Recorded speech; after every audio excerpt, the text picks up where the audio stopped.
एक ब्राह्मण भिक्षा मांगने के लिए निकला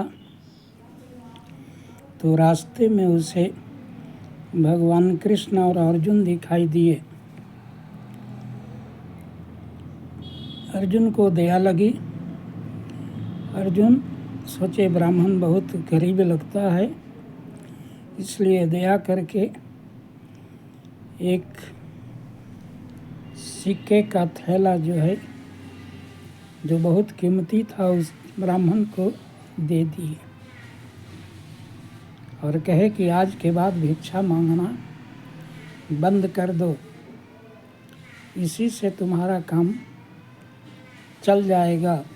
ब्राह्मण बहुत प्रसन्न हुआ और उस थैला को लेकर के रास्ता में अपने भविष्य के बारे में सोचते हुए आ रहा था।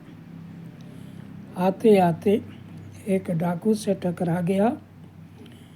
डाकू आवाज़, मोहरों की आवाज़, सिक्के की आवाज़ सुन करके डाकू थैला लेकर के छीन करके चल देता है।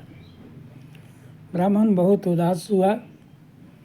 फिर दूसरे दिन भिक्षा मांगने के लिए निकला। उधर भगवान कृष्ण और अर्जुन भी घूमने के लिए निकलते हैं। फिर उस ब्राह्मण से भेंट हो जाती है। अर्जुन पूछते हैं कि मैंने आपको इतना कीमती जो सिक्कों का थैला दिया था उसको क्या किए? ब्राह्मण बोला कि महाराज, मेरा भाग्य बहुत खराब है। मैं अपने भविष्य के बारे में सोचते हुए जा रहा था और एक डाकू से टकरा गया। आवाज़ सुन करके वह थैला डाकू छीन करके भाग जाता है। इस तरह मेरे हाथ में निराशा ही लगी। फिर अर्जुन को दया आती है और दया दिखा करके एक कीमती मोती की माला उस ब्राह्मण को दे देते हैं कि यह अमूल्य है, ले जाइए, यह सारा दुख दूर कर देगा, फिर मांगने की ज़रूरत आपको नहीं पड़ेगी।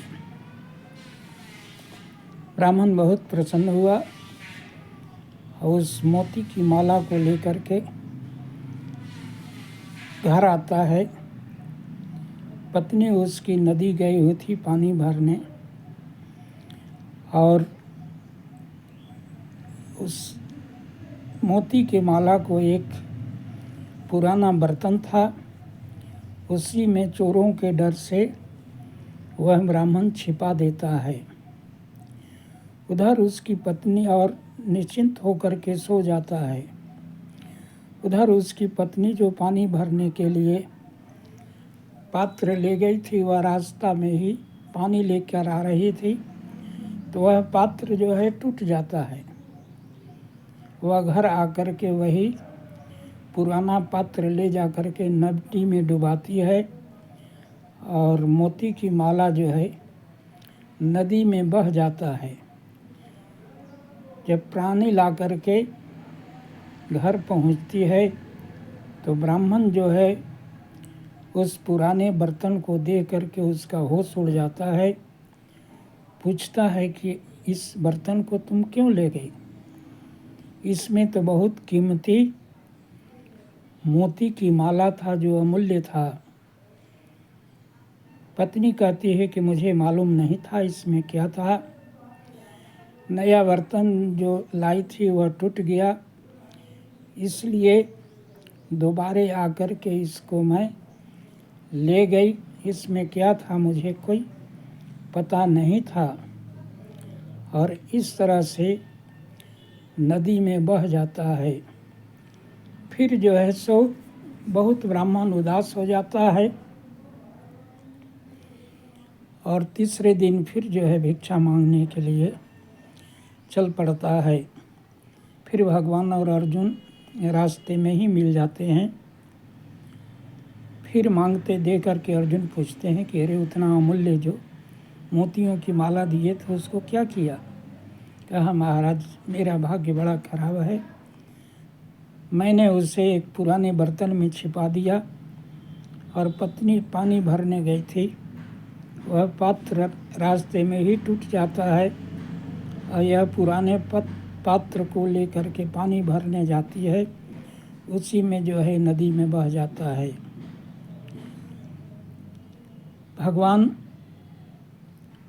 कहे कि अच्छा वर हम देते हैं, और भगवान जो है उस ब्राह्मण को 2 पैसे देते हैं। ब्राह्मण खुश नहीं हुआ कि उतना कीमती मोहरे मिले, सिक्के मिले और उतना अमूल्य मोतियों की माला मिली, यह 2 पैसे से मेरा क्या होगा। उधर से रास्ते में एक मछली मारने वाला एक मछली को लेकर के जा रहा था, जाल में दे करके ब्राह्मण बोला, अरे सुनो, इसको मारो मत, यह 2 पैसे ले लो और मुझे मछली को दे दो।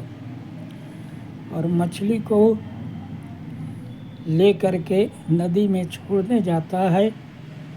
उसी समय जो है मछली उसके मोतियों को, माला को निगल गई थी, उगल देती है। उसको देख करके बड़ा प्रसन्न होता है और खुश होता है और चिल्लाता है, मिल गया मिल गया।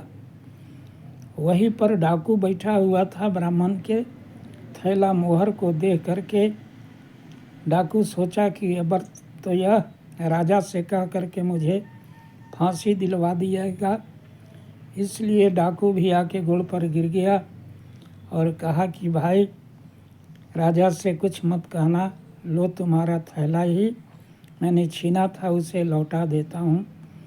इस तरह डाकू भी लौटा देता है और प्रसन्न होकर के ब्राह्मण जो है घर आता है। अर्जुन पूछते हैं कि महाराज, मैंने इतना कीमती रत्न मोती दिए, कुछ नहीं हुआ ब्राह्मण को, और आप 2 पैसा दिए, उसका भाग्य कैसे बदल गया। कहा कि ब्राह्मण तुम्हारा दिया हुआ धन लेकर के केवल अपने बारे में सोच रहा था, और मैंने जो थोड़ा धन दिया उससे सोचा इससे मेरा तो कुछ होगा नहीं, इसलिए दूसरे का जान बचा दिया जाए। इसलिए वह 2 पैसे का उपयोग मछली के जान बचाने में किया। इसलिए परहित धर्म सरस नहीं भाई, इसलिए जो है उसका पुण्य काम किया और फिर से समय अनुकूल आया और गया हुआ उसका धन जो है वापस मिल गया। इसलिए परोपकार सबसे बड़ा धन है।